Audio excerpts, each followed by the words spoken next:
Yung pong pag-aaral natin ngayong hapon ay is a mixture of two psychological function.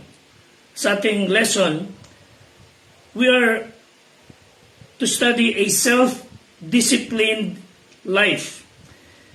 Pero hindi po pwedeng ialis ang katotohanan na talakayin din natin yung self-control. So, bagamat magkaiba po yung function ng self-control and self-discipline, related po yan sa isa't isa. At tulungan tayo ng Diyos sa pag-aaral ngayong hapon, kapiling ang mga kapatiran natin, of course, sa buong Bulacan, sa Metro Manila, may mga kapatid din po tayo sa dako ng Asia at sa Canada, of course, sa Amerika, na nakikisa sa ating pag-aaral tuwing gantong panahon at kapiling natin ang mga butihing miyembro ng ating Squad 244. And again, mga kapatid, we ask you to pray na mabuti sa ating mga kapulisan as they are facing some challenges sa panahon ito. They are in need of prayers, lalo na yung mga nasa hanay ng mga talagang nagbabantay para sa bayan. Panalangin natin mula sa lowest rank up to the Director General, of course including the President. Kailangan po nila ng gabay mula sa Diyos. Tulungan ng Panginoon tayo na nasa civilian side to really pray for them. And remember their even families. Dahil kailangan din po nila ang suporta. Sila po na walang tigil mag-ingat ng ating mga buhay, ari-arian, maparatili ang kapayapaan where we live. Napakalaking bagay po. Kapiling po natin si Patrolman John Lloyd Lazaro, Patrolman John Mark Santos, Police Corporal Joderick Benedictus, Police Corporal Raymond Gonzales, Police Staff Sergeant Ryan Garcia, Police Staff Sergeant Adio Burgess, ang aming Assistant Squad Leader na si Police Master Sergeant Will Ray Guillermo at ang ating Squad Leader na si Police Chief Master Sergeant Joseph Aquino ay walang tigil sa pagbabantay sa ating bayan, sa buhay ng ating mga mahal sa buhay. So they need prayers. Huwag niyo pong kakalimutan. And some of our used-to-be members ng Squad 244 ay nailipat kung saan. Some of them were promoted, salamat sa Diyos. And some of them are taking some schooling. So they have their own desires. Over and above, katuang natin sila sa pag-aaral ng hapon para po sa kapakanan nating lahat. A self-disciplined life. And let me take you to 2 Corinthians 10, verse 5, wherein sabi ng kasulatan, 2 Corinthians 10:5, casting down imaginations and every high thing that exalted itself against the knowledge of God, and bringing into captivity every thought to the obedience of Christ. Okay? Nais wika ng kasulatan, nais ng Diyos, para sa ating pag-aaral ngayong hapon, na ipasakop ang ating kaisipan.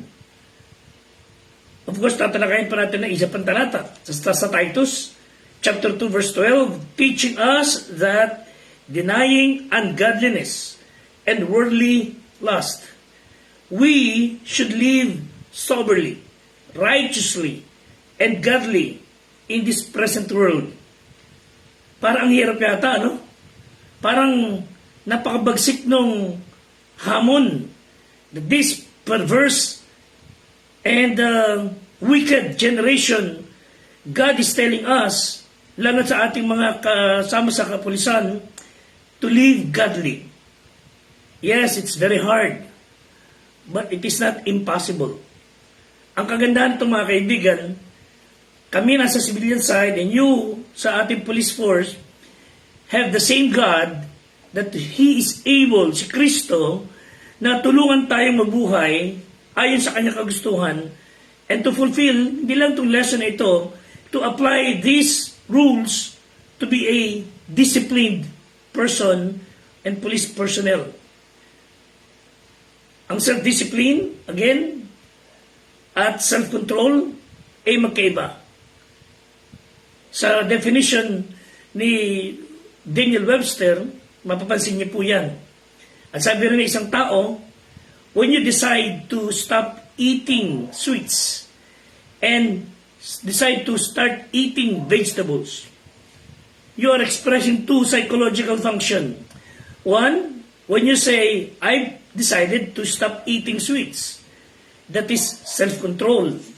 Nag-decide ka, ayaw mo na kumain matatamis, mga maalat, mga carbo, and that is self-control. Iwas-iwas ka na. But when you decide to eat vegetables, nutritious food, para sa kalusugan, and that would include self-discipline. Somehow, self-discipline, of course, related to self-control, and self-discipline says, go and keep it going. While self-control is discipline in the face of pressure mula sa mga immediate urges. You are practicing self-control during the immediate desire or compulsion. You express and practice self-control when you delay immediate desire for gratification of the senses. Ika nga nakokontrol mo ang urges. Yeah, of course, that is self-control. So self-discipline means adding routine to make you better. Pag sinikap natin na disiplinahin natin sarili, pag-iisip, nasa ng katawan, you are becoming a better person. Self-control means you are taking charge of what you already have to make us a better person. At bilang PNP personnel, you have to rely on yourself to get better at self-discipline and self-control. Salamat sa Diyos sapagat pinayagan ng kapulisan ng ating PNP to use the Bible for us to be better at both self-discipline, self-control. It means it's up to you to get it done. Tayong may katawan, whether you are in uniform or not, tayong lahat, we should be better in both self-discipline and self-control. Ng mga bata pa tayo, we find it difficult na bumangon ng maaga pagpasok. We need to practice self-discipline. Or else, papaluin tayo ng magulang natin, hindi tayo makakapag-aral. So kahit na during these times, ating kinalalagyan ngayon, medyo nagko-conflict yung mga schedules. Somehow, because of lack of self-discipline and self-control. But when we decide, nagpasya tayo, I'll be better on both. All will be well. And we are going to come to work on time, do our job on time, with flying colors. 1 Corinthians 9:24 and following, wika ng talata, hindi nyo ba nalalaman na ang nagsisitakbo sa takbuhan ay tumatakbong lahat, ngunit iisa lang ang tumatanggap ng gantimpala? So as if we are running on a race, sa marathon, lahat tayo tumatakbo, pero isa lang talaga ang magkakamit ng gantimpala. So anong hamon sa atin? Magsitakbo kayo ng gayon upang magtamo kayo. We need to stay at it so that we may gain. At ang bawat tao na nakikipaglaban sa mga palaruan ay mapagpigil sa lahat ng bagay. Ginagawa nila ito upang magtamo ng isang putong na may pagkasira. So when we are in a competition, whether sports or whatever, we desire to win. Nag-prepare, naganda, self-control, self-discipline, to gain a reward, masisira lang. Pero higit na sinasabi sa atin ng Diyos, ginagawa nila iyon para magtamo ng putong na may pagkasira. But we, sa atin, kayo, tayo mga Kristiyano as a whole, we should strive to be self-disciplined and practice self-control because God is our Master. He will reward us ng mga reward na walang pagkasira. So why do we need to practice self-discipline? Kailangan natin po ito in all areas of our life for us to perform our jobs effectively. Ganun kasimple. To pursue our dreams. To pursue ambitions. Some of our police personnel have been promoted. Salamat sa Diyos. Purihin ang pangalan niya. Hindi kayo na-promote na nagdidili-dali, nagkakandirate. No. You were promoted because of our officials saw that you deserve promotion, being promoted, and behind that, ando yung self-control, self-discipline. Simple things as waking up early, getting to work on time, meeting deadlines for reports, like eating healthy foods, alisin yung mga bisyo, getting regular exercise, spending wisely with your money. Hindi yung konting barya lang ibinibili ng alak at binibili ng bisyo. Hindi tulad ng ilan ng mga nasusumpungan na involved sa kasamaan. So when you do these things, waking up early, doing your work effectively, eating healthy foods, and spending money wisely, I believe those are indicators that you are a self-disciplined person. No wonder sabi ni Apostle Paul sa verse 26, ako nga'y tumatakbo sa ganitong paraan na di gaya na nagsasapalaran, sa ganito rin ako'y sumusuntok na di gaya ng sumuntusok sa hangin, ngunit hinahampas ko aking katawan, aking sinusupil, wika niya, baka sakaling sa anong paraan, pagkapangaral ko sa iba, ay ako rin itakwil. Ibig sabihin, whenever I speak to you, ipinipreach ko muna sa sarili ko. Dapat muna kami una kaagad. When I tell you something, dapat pinamumuhay ko. Hindi yung do what I say, but do not do what I do. Mali po yun. Nagagalit tayo sa ating mga anak na naninigarilyo at naghahawak ng bote na alak. Tayo naman din nagpapabili sa kanila ng sigarilyo at saka alak. Nakakaya nga to, pati mga babae. Tanggero na rin, tanggera. How can you produce a good kind of breed of generation ng bagong matitinong kabataan, sa tahanan pa lang sirana. So, I should live what I preach. Kung gusto kong natin ang aking pamilya, simulan ko bilang magulang. Gusto kong tuminom mga kapatiran, dapat ako halimbawa. Gusto natin tumahimik ang ating bayan, dapat matuto kong disiplinahin, kontrolin ang aking sarili. Again, it's very hard, but it's not impossible. So we need to be self-disciplined to train our hearts and minds and bodies to be able to manage our emotions and desires para hindi tayo mapahiyarin. Sabi nga ni Paul, baka ako'y matakwil. Pagkatapos ko makapangaral sa iba, sasabihin lang, nagtututuro ka sa akin, nakaturo siya 3. So, ayaw natin ng gano'n. Self-discipline would require us daily practice, and lagi na lang yun ang gagawin natin. Pagbabantay, pag-iingat sa ating sarili, and self-discipline begins when we master our thoughts. Ano sabi ni Ralph Waldo Emerson? Sow a thought and you reap an action. You sow, pagtanim ka ng action, and you reap a habit. You sow a habit, you reap a character. You sow a character, you reap a destiny. Proverbs 23 verse 7, ito sabi ng Bible, for as he thinketh in his heart, so is he. So there is that verse na sinabi ng Bible kung ano ang iniisip mo sa iyo, hindi kung ano sa palagay mo. What he thinketh in his heart. There is some business signboard that said, we are not what we think we are, what we think we are. So, what are you allowing into your mind? And thereby controlling your heart, your actions, your words. Kung ano pinapayagan natin sa ating isip, iuno ang kokontrol ng ating buong pagkatao, ng ating buong kaisipan. God made us where we cannot think 2 thoughts at one time. Ano ibig sabihin? If we are thinking what is right, you cannot be thinking what is wrong. So as you think, you will become. Bantay natin yung kaisipan natin.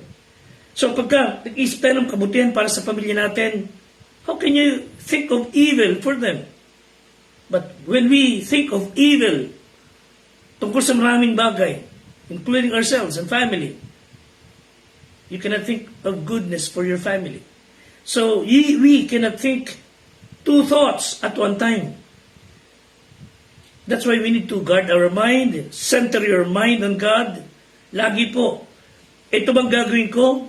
Malulugod ang Diyos. Ito bang iinisip ko? Matutuwa ang Diyos. Okay?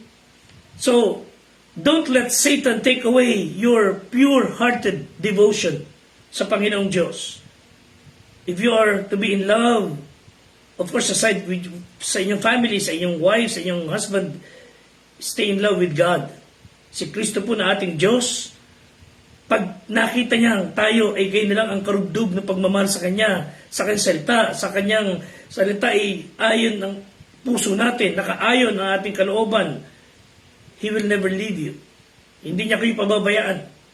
And stay in love with Him, and there won't be any room for filthy, dirty, wicked, lustful, lascivious thoughts, even pride, na sumisira sa maraming buhay. Simulan natin ngayon, mamaya, araw-araw, let's practice to become more active in marshalling our thoughts. Bantayan natin kaisipan. Don't you ever allow wicked thoughts na dumaan sa inyong isipan at maglaro yan at magkaroon tayo ng kilos ayon sa kaisipang masamang iyon. Tulungan tayo ng Diyos. Every time we think or masama pumasok sa ating isipan, sabi natin, Lord, please, alisin mo sa isipan ko to. Huwag akong magkaroon ng masamang kaisipan. May mga tao, konting nabasa na sa social media, pinaniwala na kagad. Kung ano yung mali, siyang pinagbibigyan panahon. Kung ano yung hindi tama, siyang ipinapasa kagad. Kung ano yung mabuti. For example, let me say this. We are advised by doctors to drink 8 glasses of water a day. Which is okay lang naman. Pero ilan sa atin nakagagawa nun? Madalang. Sana lahat. Pero alam nyo, pagka 8 case ng beer, kayang laklakin maghapon. Pero pagka 8 basong tubig, hirap na hirap. Kaya naman pala eh. Babago lang tayo ng iinumin. Babago lang tayo ng pagtutunan ng pansin. Paglalaga ka ng pera. Okay, instead of buying things that would harm your body, sabi ng Bible, pag sinira mo yan, gigibayin kita. 1 Corinthians chapter 3, 16 and 17. Giniba mo katawan ng Diyos, sa Diyos yan eh. Gigibayin ka niya. Instead of thinking of things that would destroy your body and life, think of what you can do to help other people or lalo na yung family. Yan ang dapat. Ano sabi ng Panginoon? 2 Corinthians 10:5, na siyang gumigiba ng mga malinghaka ng bawat bagay na matayog, na nagmamatas laban sa karunungan ng Diyos, bumibihag sa lahat ng pag-iisip sa pagtalima kay Kristo. So I would rather think, we all should think, Lord, gibain mo mali kong isipan and replace it with the things of your word. Yung mga ganito eh. Ano gagawin ni Kristo kung siya nasa kalagayan nyo ngayon? Sa isang pangyayari ng bahari magganap sa atin, isipin natin, Lord, ano gagawin mo kung ikaw nasa kalagayan ko ngayon? At yun ang gagawin ko. 2 Timothy 1:7, for God has not given us a spirit of fear and timidity, but of power, love, and self-discipline. Yan ang sabi sa ibang salin. So we are instructed to turn from godless living. We are instructed to stay away from sinful pleasures. We should live in this evil world with wisdom. So wicked ang ating paligid ay talagang so enticing. Napakadalihong bumigay sa kasalanan, napakadaling bumigay sa masama, napakadalihong tanggapin yung alok ng demonyo sa drugs, blood money o naman, napakadaliho. Pero ano kapalit ng pagkatapos? Kahiyan, hindi lamang po yan, pagkawasak ng ating pamilya. But if we are trained, disciplined, may self-control, makakayan yung tanggihan. Because finally, you are able to live a godly life. We should live in this world with wisdom, righteousness, devotion to God. Ano po sabi sa Titus 2:12? By His grace, sa biyaya at awa ng Diyos sa atin. Talagang awa ho talaga ng Diyos sa habag niya.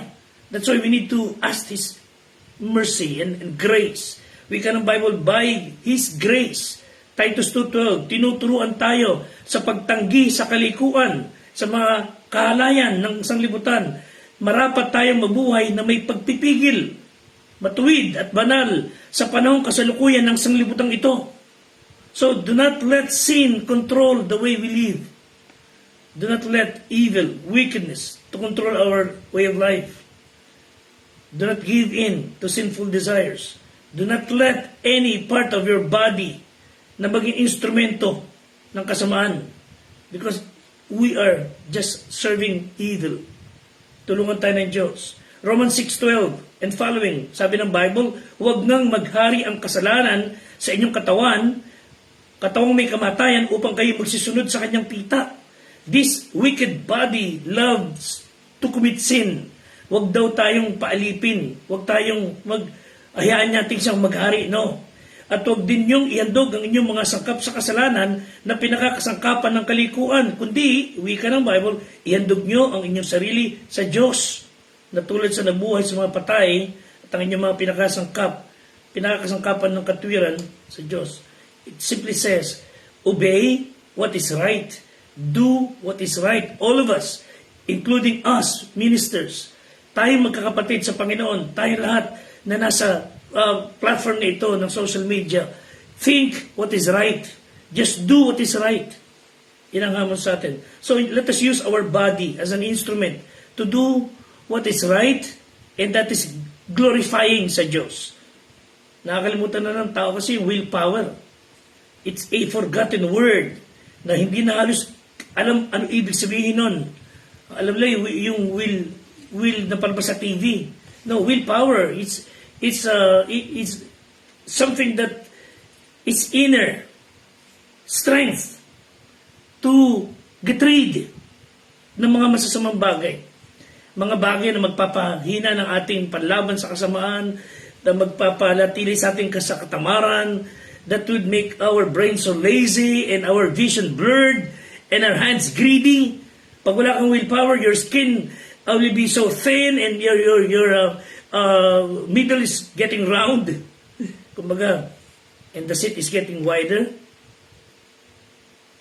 Nagiging little boy blue na tayo.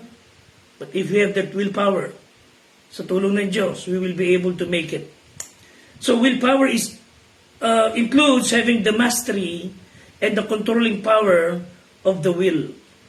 Tulungan tayo ng Diyos. Sabihin natin, Holy Spirit, help us, help me to have that controlled mind. Dahil pag hindi po tayo nagpakontrol sa Espiritu ng Diyos or kay Kristo mismo. Dahil tandaan niyo po we have one God, three person. Diyos Ama, Diyos Anak, Diyos Espiritu Santo. Si Kristo ang nananahan sa ating puso through the Holy Spirit. So Lord, please, Holy Spirit, guide me. Pag-pray natin mabuti. We are praying for you, mga police personnel natin, especially Titus 2:44. Tulungan tayo ng Diyos to have that inner strength to resist and to refrain from doing sin or wrongdoings. The strength not to indulge, not to act on impulse. 1 Corinthians 9:25, at ang bawat tao na nakikipaglaban sa mga palaruan ay mapagpigil. So, pray natin, Lord, please pigilin mo ko na bumigay sa tukso, sa alok ng kasamaan. Ni akin sinumpang tungkulin, huwag kong bahiran. Huwag mapulaan. Even us, sabi sa Bible, chapter 6 verse 3 ng Corinthians, upang ang ministry ay hindi mapulaan. Ingatan kami ng Diyos. Tulungan kami, lahat tayo. So we need to have that rigid, severe discipline. Tulad ng mga Greeks nung araw, physically, they were in that stern soul discipline. Kasama nila lagi sa kanilang pamumuhay. Galatians 5:23, sabi ng Bible, bunga ng Espiritu sa atin ay kaamuan, pagpipigil, laban sa mga bagay ay walang kautusan. So we will be able to have the strength and willpower, una sa tulong ng Diyos, higit sa lahat, pag tayo talaga ay nanampalataya kay Kristo bilang tagapagligtas. We need Him in our lives. Hindi lang natin siya kilala dapat sa muso. Kilala natin dapat si Kristo sa puso. At kung di pa kayo nakakakilala sa Panginoon, you have never asked His forgiveness, you have never asked Him to come into your life and let Him control you, I beg you, please, sabihin sa Panginoon, Lord, please forgive me. Kontrolin mo buhay ko. Gawin mo ko yung anak. Baguhin mo ko. Tulungan mo akong sumunod sa iyo. Pumasok sa puso ko bilang aking Diyos, bilang tagapagligtas. Gawin niyo po yan. And you will be able to make it. 2 Peter 1:5, for us to keep it balanced, sabi ng Bible, dahil dito, sa pagkadaragdag sa galing inyo ng buong sikap, ipamahagi nyo sa inyong pananampalataya ang kagalingan. At sa kagalingan ay ang kaalaman. Sa kaalaman ang pagpipigil. At sa pagpipigil ay ang pagtitiis. At sa pagtitiis ay ang kabanalan. So this is a series of commands sa Kristiyano, sa ating lahat, as our responsibility and challenge na fulfill. So, applying all diligence with sacrificial efforts. Ika nga, emotional blood, sweat and tears. Di may iwasang isama yung self-control for us to be self-disciplined. So, naturally, we are the product of what we think about. Ang ating actions, ang ating reactions, nanggaling sa ating kaisipan. So, what you think about? Upon what do you spend most of your mental energy? How much no-nonsense items controlled our minds na dumadaan sa atin kaisipan araw-araw? Sabi ni isa, let me give you very briefly, an average adult will spend the equivalent of 34 years ng kanyang buhay nakaharap sa screen, whether TV, gadgets, whatever. Tinanong ang maraming tao, about 2,000 of them, nalaman na 4,000 hours a year on the average ang tao gumagamit ng laptops, gadgets, etc. nakaharap sa TV. And this would equate to 300,000 hours over an average adult lifetime in his 62 years. Ginamit niya 4,000 hours. 3.5 hours a day ginagamit sa panood ng mga gadgets. At 4 hours every day naubos kaharap sa laptop, gadgets. Salamat sa ganung mga technology na nakakausap natin ng mahal sa buhay sa malalayo, pero pag nasa harap ng hapagkainan, magkakatid nga pero hindi nag-uusap dahil sa gadgets. Sabi ng iba, mas naging unproductive sila ng half the time dahil sa gadgets. Ngayon, may mga tao, pag walang gadget, walang cellphone, walang mga mapapanurang mga laptop, parang natataranta na sila, para silang na-stress. 17% even say they felt anxious if they were away from their phone ng matagal. Makakapangamba po yun. Gone are the days, ng mga tao, nag-goholen, mga bata, gone are the days, nagkukwentuhan sila, pamilyang, makain. Tulungan tayo ng Diyos na huwag tayong paghiwalayin ng gadgets o technology.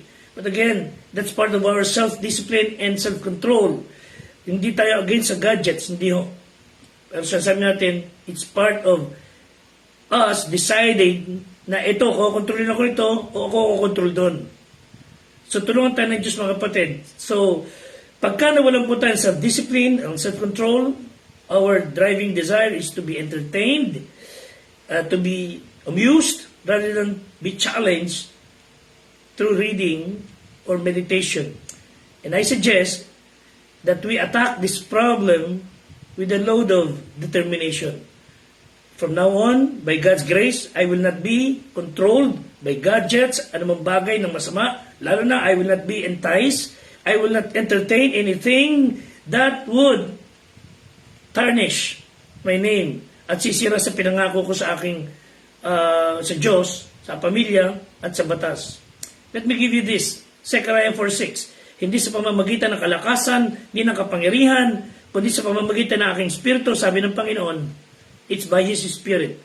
And let me give you final verse, Philippians 4:8. And I believe, if you will think on these things, God will help us to have that self-control and self-disciplined life. Listen, Philippians 4:8. Katapos-tapusan mga kapatid, listen, anumang bagay na katotohanan, anumang bagay na kagalang-galang, anumang bagay na matuwid, anumang bagay na malinis, bagay na kaibig-ibig, bagay na mabuting ulat, kung may anumang kagalingan, kung may anumang kapurihan, think on these things. And God will help us think the way Christ thinks. Again, it's not impossible. It's very hard, but it's not impossible. May God bless you, bless your family, and give you peace. Salamat po. Until next time.